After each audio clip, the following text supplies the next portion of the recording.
Selamat datang di Pojok Santai.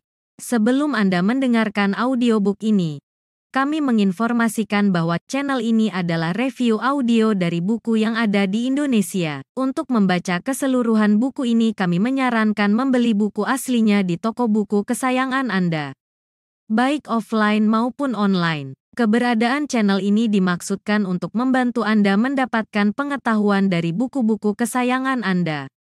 Jangan lupa untuk subscribe, like, dan komen. Selamat datang di Pojok Santai, channel khusus yang membahas komik dan novel dengan cara asing.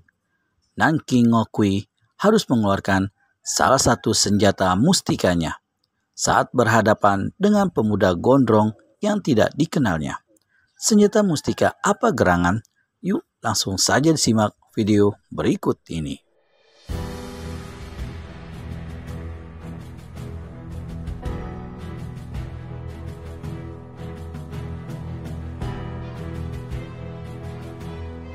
Bagaimana keparat asing ini tahu kalau tasbih ini adalah senjata curian? Katanya dalam hati. Tanpa banyak bicara, melayani kata-kata Wiro tadi, dia langsung saja menyerbu dengan menyabatkan tasbih. Wuk, wuk, wuk. Sinar biru yang keluar dari senjata sakti ini menderu, menelikung, aneh, disertai hawa dingin menggigitkan. Wiro cepat berkelit menghindarkan serangan lawan. Namun tiba-tiba, dengan kecepatan luar biasa, senjata itu membalik dan kembali menabuh sinar biru. Demikian terjadi berulang kali. Kalau saja Wiro tidak memiliki kegesitan yang ditunjang oleh ilmu meringankan tubuh yang tinggi, niscaya sudah beberapa kali dia kena dihantam tasbih mustika. Paling tidak terserempet sinarnya yang mengandung hawa dingin. Serangan Nanking Kweong datang bertubi-tubi. Sinar biru dan hawa dingin menggebu-gebu, menelikung dan mengurung dari berbagai arah, mempersempit ruang gerak pendekar 212 Wiro Sableng. Lambat laun, hawa dingin itu dirasakannya mulai membuat matanya perih dan menekan denyut jantungnya. Gila, lama-lama aku bisa remuk dibuatnya, kata Wiro. Lalu dia membentak nyaring. Sikap dan gerakannya seperti hendak mengeluarkan satu serangan balasan yang hebat detik itu juga. Hal ini membuat Nanking Kweong cepat berlaku waspada. Namun justru saat itu, Wiro sama sekali tidak melancarkan serangan hebat atau melepas pukulan sakti, melainkan seperti seorang gila atau tepatnya seperti seekor monyet terbakar buntut. Dia melompat-lompat, petantang, petenteng. Sesekali dia menggelitiki tubuhnya sendiri seperti lutung, lalu tertawa gelak sambil garuk-garuk kepala.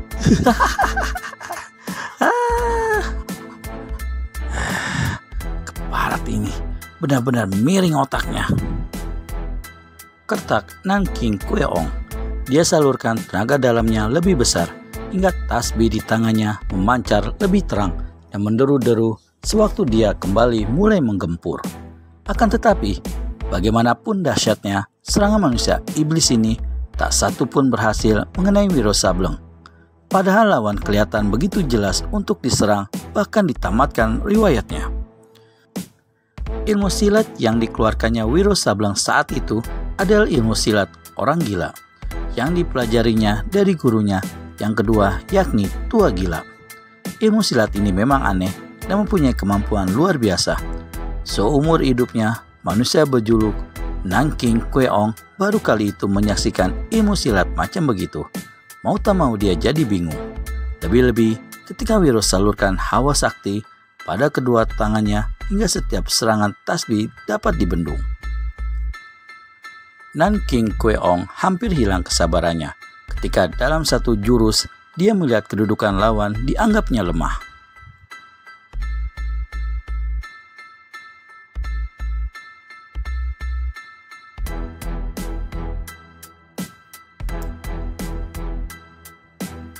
Maka dia tidak membuang kesempatan dan langsung menerjang. Tasbih di tangan kanannya menabur sinar terang menyilaukan, membabat dari samping kiri. Tampaknya hendak menghantam ke jurusan dada Wiro Sableng yang terbuka. Namun sebelum sampai, tiba-tiba senjata itu melesat menghantam ke jurusan kepala. Orang banyak yang menyaksikan kejadian itu menahan nafas. Wiro terlihat seperti tidak berdaya untuk mengelak. Sekali ini akan hancurlah kepala pemuda asing ini, pikir mereka. Sesaat lagi, tasbih itu akan mengenai sasarannya. Pendekar 212 angkat tangan kanannya ke muka. Telapak tangan menghadap ke depan dan jari-jarinya menekuk membentuk cakar. Sambil kerahkan tenaga dalamnya, murid Shinto gendeng ini sudah siap untuk menangkis tasbih dan sekaligus merenggut merampasnya. Akan tetapi, sebelum hal itu terjadi, mendadak terdengar suara menderu. 7 warna sinar pelangi berkiblat, menyeruak di antara kepala Wiro dan ujung tasbih. Sedetik kemudian, tasbih itu putus, hancur bertaburan dengan mengeluarkan suara bergemerincing. Terang. Dan Ki Kweong berseru kaget dan melompat mundur. Dia masih kurang cepat. Ujung sinar pelangi mengejarnya dan pakainya di bagian dada robek besar. Pucatlah wajah manusia iblis ini. Di saat itu pula terdengar suara bentakan garang. Manusia iblis bernama Buceng, hari ini kutagih hutang darah dan nyawa. Serahkan kepalamu. Buceng yang kenali suara menggeledak itu berpaling ke kiri. Wajahnya berubah putih, dadanya berdebar dan lututnya bergetar goyah. Memandang ke kiri, dilihatnya Ki Hokbun, pendekar pedang pelangi, tegak dengan muka membersihkan hawa pembunuh. Di tangan kanannya berkilauan pedang pelangi. Celaka, bagaimana dia bisa muncul di sini? Keluh Buceng. Tuaku, kukira siapa? Terima kasih kau telah menyelamatkan mukaku yang buruk ini dari hantaman tasbih curian itu, kata Wiro merendah ketika dia melihat kehadiran Ki Hokbun di tempat itu. Melengak Buceng mendengar Wiro memanggil Tuako terhadap Ki Hokbun. Aduh, tambah celaka jadinya. Rupanya kedua orang ini sudah saling kenal. Buceng jadi tambah bingung dan takut sekali. Menghadapi Wiro Sableng saja, dia sudah tidak mampu, apalagi kini datang pula Ki Hokbun untuk membalaskan dendam. Nan Ki Kweong melangkah mundur sewaktu Ki Hokbun mendekatinya. Matanya liar ke kiri dan ke kanan. Hokbun tahu apa yang ada dalam benak manusia iblis ini. Larilah jika kau memang mampu, ujar Hokbun. Sadar kalau dia tak mungkin melarikan diri, Buceng yang banyak akal dan licik ini tiba-tiba jatuhkan diri dan bersujud. Ki Hokbun Ciangkun, katanya tanpa mengangkat keningnya dari tanah. Mengingat hubungan baik kita di masa perang dahulu, sudilah Ciangkun mengampunkan selembar nyawaku. Aku sekarang benar-benar insyaf dan bertobat. Aku berjanji akan kembali ke jalan yang benar. Manusia iblis, kau lupa apa yang telah kau lakukan terhadap anak dan istriku? Sekarang kau mengemis minta ampun. Buceng alias Nanking Kweong angkat kepalanya. Sambil berlutut kini dia berkata, Ciangkun, aku betul-betul merasa berdosa atas semua perbuatanku di masa lampau. Apapun yang bakal kau lakukan atas diriku akan kuterima, asal kau mau mengampunkan nyawaku. Enak betul ucapanmu, kata Ki Hokbun. Saat itu dia tak dapat lagi menahan hati.